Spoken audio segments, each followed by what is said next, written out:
ವೀಕ್ಷಕರೇ, ಸುಹಾಸಿನಿ ಕಾರ್ಯಕ್ರಮಕ್ಕೆ ಪ್ರೀತಿಯ ಸ್ವಾಗತ.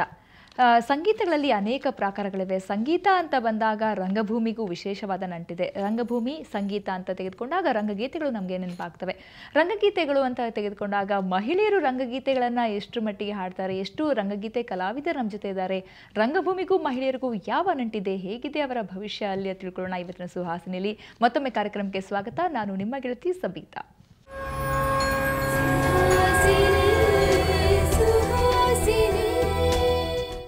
ಜಾನಪದ ಸೊಗಡನ್ನು ಬಿಂಬಿಸುವಂತಹ ರಂಗಗೀತೆಗಳ ಮೂಲಕವೇ ಗುರುತಿಸಿಕೊಂಡಿರುವಂತಹ ಒಬ್ಬ ಅದ್ಭುತ ಕಲಾವಿದ ನಮ್ಮ ಜೊತೆ ಇದ್ದಾರೆ. ಇವರು ಕಿರುತೆರೆ ನಟಿ ಕೂಡ ಹೌದು.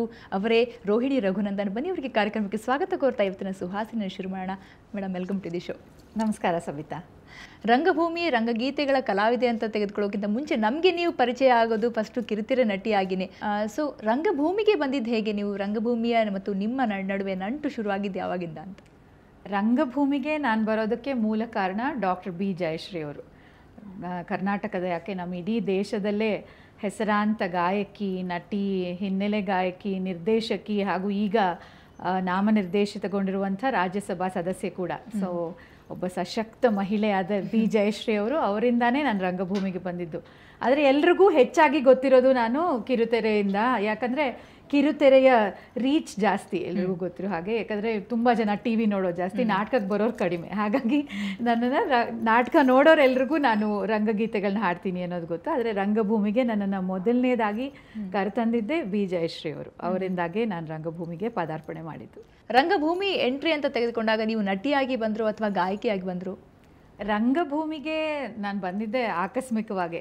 ಬರಬೇಕು ಅನ್ನೋ ಉದ್ದೇಶ ಇಟ್ಕೊಂಡು ಬರುವಂಥ ವಯಸ್ಸು ಅಲ್ಲ. 10ನೇ ತರಗತಿಲಿ ಓದ್ತಾ ಇದ್ದಾಗ ಬಿ ಜಯಶ್ರೀ ಅವರ ಸ್ಪಂದನ ತಂಡ, ಕರ್ನಾಟಕದ ಹೆಮ್ಮೆಯ ಹವ್ಯಾಸಿ ನಾಟಕ ತಂಡ ಸ್ಪಂದನ.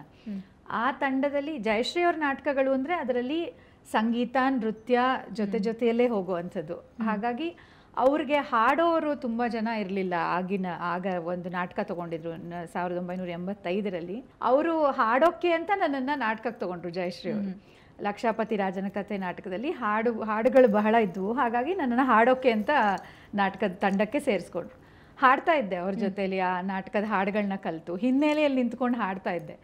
ಆದರೆ ಅದು ಆಕಸ್ಮಿಕವಾಗಿ ಹೇಗಾಯಿತು ಅಂದರೆ, ಅದರಲ್ಲಿ ಒಂದು ಮುಖ್ಯವಾದ ಪಾತ್ರ ಮಾಡ್ತಾ ಇದ್ದಂಥ ನಟಿ ಓದ್ತಾ ಇದ್ರು. ಅವ್ರಿಗೆ ಪರೀಕ್ಷೆಯ ಸಮಯ. ಹಾಗಾಗಿ ದೊಡ್ಡ festival, national festival of drama ಡೆಲ್ಲಿನಲ್ಲಿ, ಅಲ್ಲಿಗೆ ಬರುವಂಥ ಅಲ್ಲಿಗೆ ನಾಟಕ ತಂಡ ತೊಗೊಂಡು ಹೋಗುವಂಥ ಸಂದರ್ಭದಲ್ಲಿ ಅವ್ರಿಗೆ ಹೋಗೋಕ್ಕಾಗಲಿಲ್ಲ.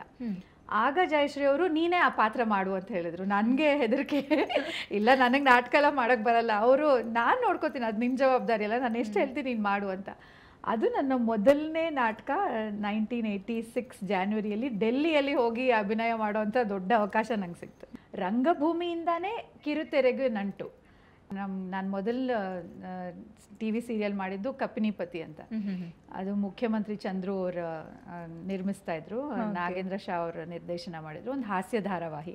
ಆಗೆಲ್ಲ ಈಗಿನಷ್ಟು ಮೆಗಾ ಸೀರಿಯಲ್ಗಳೆಲ್ಲ ಅಥವಾ ಸಾವಿರಾರು ಎಪಿಸೋಡ್ಗಳು ಇರಲಿಲ್ಲ, 13 ಎಪಿಸೋಡ್ ಕೊಡ್ತಾಯಿದ್ರು. ಆ ಧಾರಾವಾಹಿ ಮೂಲಕ ನಾನು ಕಿರುತೆರೆಗೂ ಎಂಟ್ರಿ ಪಡೆದೆ. ಹಾಗಾಗಿ ರಂಗಭೂಮಿಯಿಂದಾನೇ ಕಿರುತೆರೆಗೆ ನನ್ನ ಪಯಣ. ಮೂಲ ಅಂದರೆ ರಂಗಭೂಮಿನೇ ನಿಮಗೆ ಅಂತ. ಸೊ ಜಯಶ್ರೀ ಮೇಡಮ್ ತುಂಬಾ ಸ್ಟ್ರಿಕ್ಟ್ ಅಂತಾರೆ. ನಿಮ್ಮ ಗುರು ಶಿಷ್ಯರ ಸಂಬಂಧ ಹೆಂಗಿದೆ ಅಂತ? ಜಯಶ್ರೀ ಬರೀ ಒಬ್ಬ ವ್ಯಕ್ತಿ ಅಲ್ಲ, ಅದೊಂದು ಶಕ್ತಿ. ನಾನು ಹೇಳೋದು ಜಯಶ್ರೀ ಈಸ್ ಅ ಯೂನಿವರ್ಸಿಟಿ.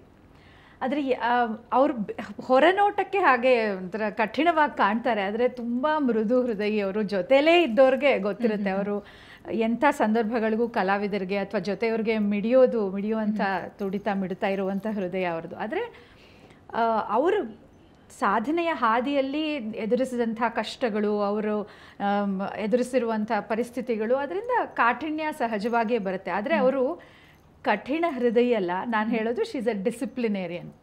ಅವರು ಎಲ್ಲದರಲ್ಲೂ ಹೀಗೆ ನಡಿಬೇಕು ಅಂದರೆ ಹಾಗೇ ನಡಿಬೇಕು. ಅದನ್ನು ಅವ್ರು ನಡೆದು ತೋರಿಸ್ತಾರೆ.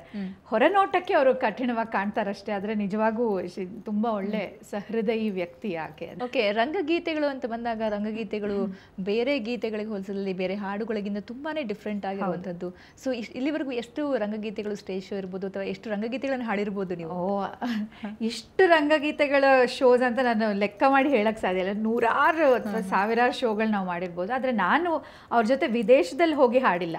ಇಡೀ ಭಾರತ ದೇಶದಲ್ಲಿ ಎಲ್ಲ ಮೂಲೆಗಳಲ್ಲೂ ನಾವು ತಂಡದ ಜೊತೆ ಓಡಾಡಿದ್ದೀವಿ. ಹಾಗೆ ರಂಗ ಸಂಗೀತ ಕೂಡ ಇತ್ತೀಚೆಗೆ ಈಗ ಹೇಗೆ ಸುಗಮ ಸಂಗೀತ ಬೆಳೀತಿದೆ, ರಂಗ ಸಂಗೀತ ಕೂಡ ತುಂಬ ಪಾಪ್ಯುಲಾರಿಟಿಯನ್ನು ಗಳಿಸ್ಕೊತಾ ಇದೆ. ಯಾಕಂದರೆ ರಂಗ ಸಂಗೀತದಲ್ಲಿ ಎಲ್ಲ ಸಂಗೀತಗಳ ಒಳ್ಳೆಯ ಅಂಶಗಳನ್ನ ಇದು ಒಳಗೊಂಡಿದೆ.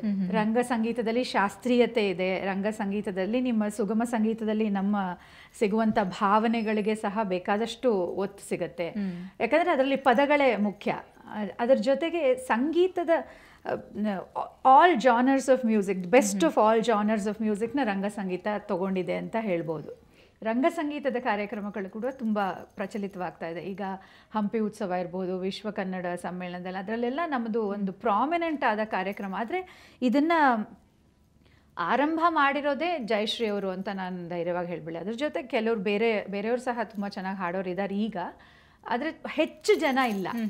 ರಂಗ ಸಂಗೀತದಲ್ಲೇ ಕೆಲಸ ಮಾಡ್ತಾ ಇರೋರು ತುಂಬ ವಿರಳ.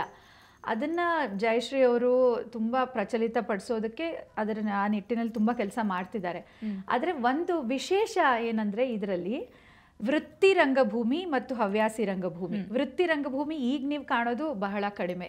ನಾರ್ತ್ ಕರ್ನಾಟಕದಲ್ಲಿ ಕೆಲವು ಕಂಪನಿಗಳಿರ್ಬೋದು, ನಾಟಕ ಮಾಡೇ ಜೀವನ ನಡೆಸುವಂಥದ್ದು ವೃತ್ತಿ ರಂಗಭೂಮಿ. ನಾವೆಲ್ಲ ಹವ್ಯಾಸಿ, ನಮಗೆ ಜೀವನೋಪಾಯಕ್ಕೆ ಬೇರೆ ಯಾವುದೋ ಮಾರ್ಗ ಇದೆ, ಆದರೆ ಹವ್ಯಾಸಕ್ಕಾಗಿ ನಾಟಕ ಮಾಡ್ತೀವಲ್ಲ, ಅದು ಹವ್ಯಾಸಿ ರಂಗಭೂಮಿ. ಹವ್ಯಾಸಿ ನಾಟಕಗಳಲ್ಲಿ ಇರುವಂಥ ಹಾಡುಗಳು ಹವ್ಯಾಸಿ ನಾಟಕದ ರಂಗಗೀತೆಗಳು. ಅದನ್ನು ಪ್ರಚಲಿತ ಪಡಿಸೋದು ಕಷ್ಟನೇ. ಯಾಕಂದರೆ ನಾಟಕದ ಹಾಡು ಅಂದರೆ ಎಲ್ರಿಗೂ ಗೊತ್ತಿರೋದು ಇಲ್ಲ. ಯಾಕಂದರೆ ವೃತ್ತಿ ರಂಗಭೂಮಿಯ ವೈಭವ ಏನು, ಆ ಸಂಗೀತದ ಪರಿ ಏನು ಅನ್ನೋದು ಇವತ್ತಿನ ಜನಾಂಗಕ್ಕೆ ಗೊತ್ತಾದರೆ ಮೇ ಬಿ ಇನ್ನೂ ಹೆಚ್ಚಿನ ಜನ ಇದ್ರ ಕಡೆಗೆ ಆಕರ್ಷಿತಗೊಂಡು ಇದನ್ನು ಕಲಿಯೋದಕ್ಕೆ ಆಸಕ್ತಿ ತೋರಿಸಬಹುದು ಅನ್ನೋದಿನ ನಿಟ್ಟಿನಲ್ಲಿ ಜಯಶ್ರೀ ಅವರು ವರ್ಕ್ಶಾಪ್ ಮಾಡೋವಾಗಲೂ ಹೇಳ್ತಾರೆ, ನಾವು ಹೇಳ್ಕೊಡೋವಾಗೆಲ್ಲ ಎರಡನ್ನೂ ಬೆಸ್ಟ್ ಆಫ್ ಬೋತ್ ವರ್ಲ್ಡ್ಸ್ ಜನರಿಗೆ ಕೊಡೋದಕ್ಕೆ ನಾವು ಪ್ರಯತ್ನ ಪಡ್ತಾ ಇದ್ದೀವಿ. ನಿಮ್ಮ ಜೊತೆ ಮಾತಾಡ್ತೀನಿ ಮೇಡಮ್. ಸೊ ವೀಕ್ಷಕರಿಗೆ ನಾವು ಮಾತಾಡ್ತಾ ಇದ್ದೀವಿ ರಂಗಭೂಮಿ ಮತ್ತು ಮಹಿಳೆ. ರಂಗಭೂಮಿ ಅಂತ ಬಂದಾಗ ರಂಗಗೀತೆಗಳು ಕಡಿಮೆ ಒಂದು ಇನ್ಸ್ಟ್ರೂಮೆಂಟಿಂದಾಗಿ ಕಡಿಮೆ ಇನ್ಸ್ಟ್ರೂಮೆಂಟನ್ನು ಬಳಸಿಕೊಂಡು ಜಾನಪದ ಸೊಗಡನ್ನು ಬಿಂಬಿಸುವಂತಹ ರಂಗಗೀತೆಗಳ ಬಗ್ಗೆ ಮತ್ತಷ್ಟು ತಿಳ್ಕೊಳ್ಳೋಣ ಒಂದು ಚಿಕ್ಕ ಬ್ರೇಕ್ ನಂತರ.